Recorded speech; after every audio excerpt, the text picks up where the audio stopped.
guys, it is Carla theBubblelush. So I mentioned in my week 1 weigh-in that I was doing a lot of juicing, and as I expected, I got some questions about my juicer, and so I wanted to do a quick review now that I've had it for about 8 days. That might seem like quick, but honestly I've been using it multiple times a day. I've tested it on a wide range of fruits and vegetables and greens, so I feel like I kind of understand how this thing is going to handle, and I've learned a lot.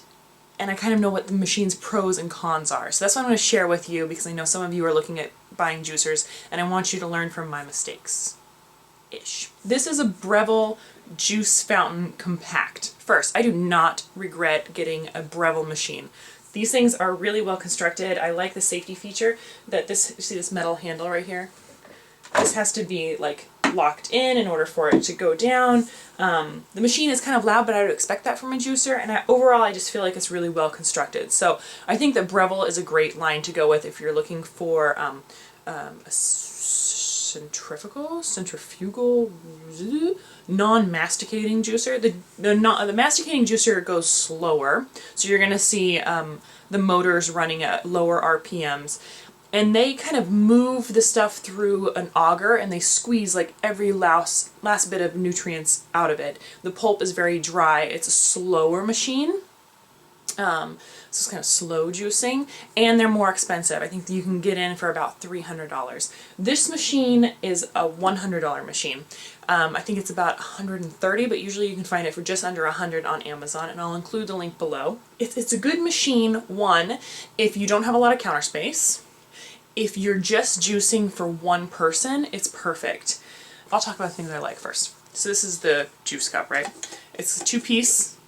Here's a cup, nice little spout, nice handle, little unit mark so you know how much juice you're making. The lid is actually really well designed so that you can pour through here. This is where the little nozzle of the juicer goes in. So it prevents like splatter, and then this is for if you overflow with foam. It just comes out these little vents, kind of like a bathtub. Anyways, so this fits on here really nice. This cup is very well designed. I'm very impressed with this. If you can just put like a mason jar or anything under there, but once you get up to a certain level, it's going to start splashing everywhere. So this is really good. This, you can kind of get an idea, it's pretty large. I mean, you can fit small apples in here, definitely small pears, without having to cut them up. Whereas with a masticating, you would definitely have to cut them up because most of those shoots are smaller. So this is kind of like a big mouth. This, yeah, big mouth. See, it's pretty big. So that slides in there very nice. This is all well and good. Oh, I left it upstairs. Okay, I'm back. Okay, so this is what the blade looks like.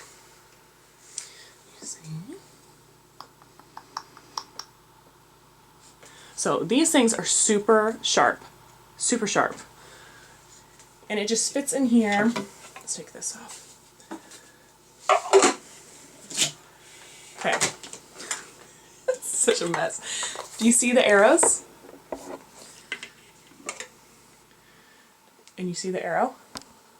You just match those up and push it down. So it sets, usually this would be on here, but this way you can see.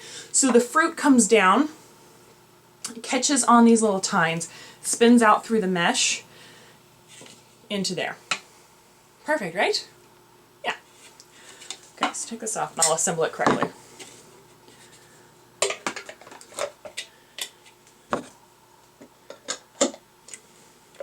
This is not, it goes together so easily. I'm really impressed. The assembly, not a big deal at all. Pop that in there, throw this up, locks in place, good to go.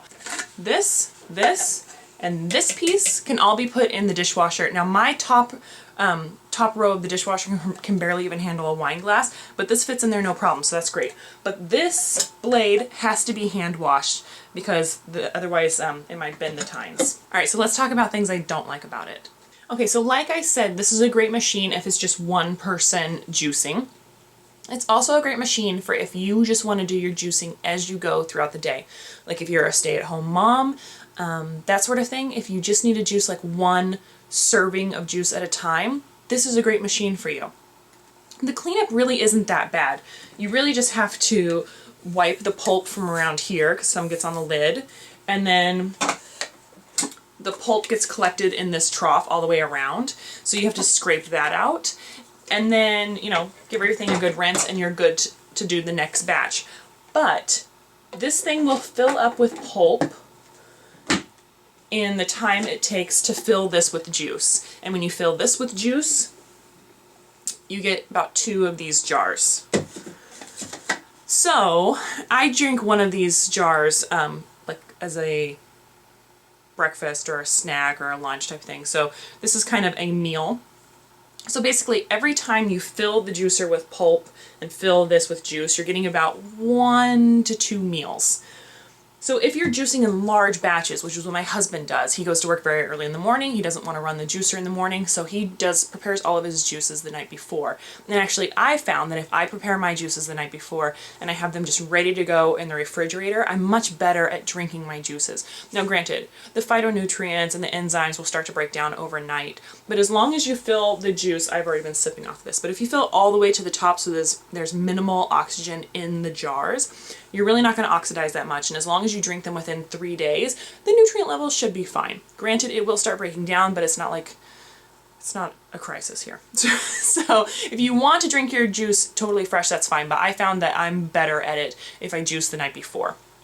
So because of that, it's kind of a mess when we go to juice, because we're making, let's see, my husband makes 1, 2, 3, 4, and then we probably do 8 jars. I guess we go through about 8 jars of juice in a day.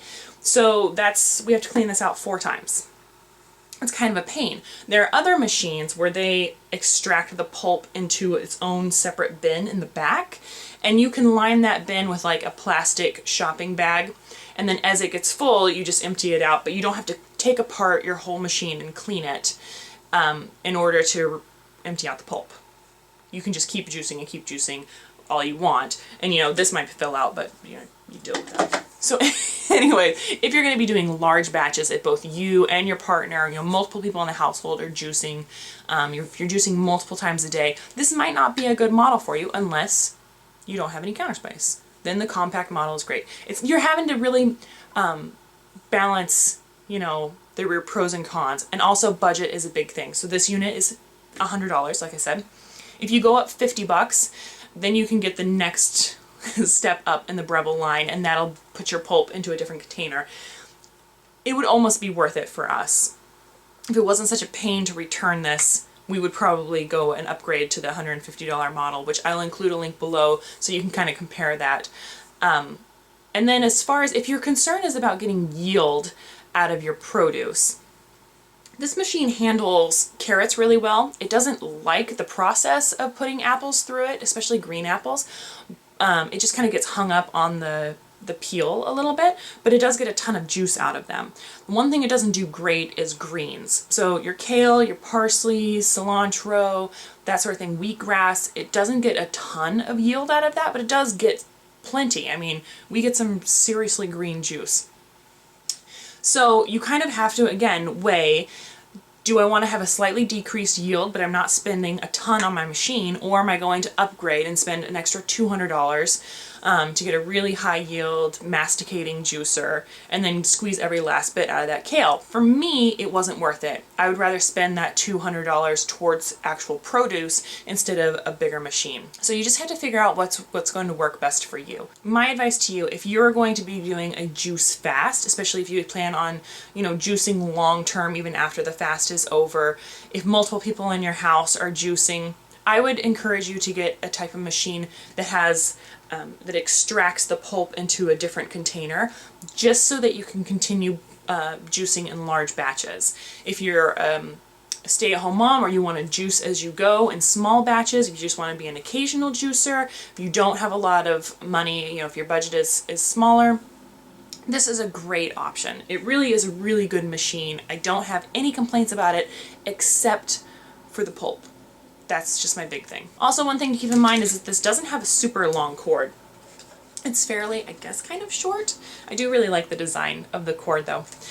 So if you don't have a lot of plugins in your kitchen, keep that in mind. A lot of the specs will include how long the cord length is. This one is kind of shorter, which I like. I don't want cords all over the place, but I also have a lot of plugins in my kitchen. So that's just something to kind of keep in mind. All right, guys, so I'm going to finish drinking my juice. This is my before bed snack, because I'm going to be up for a couple of hours editing this vlog.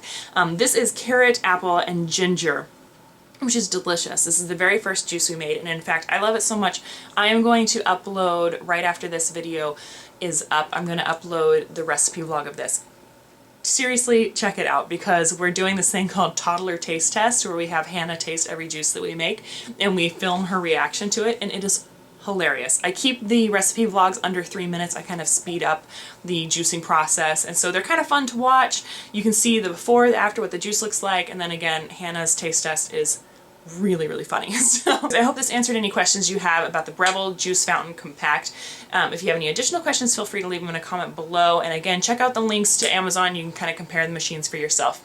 Have a great day, guys. Bye.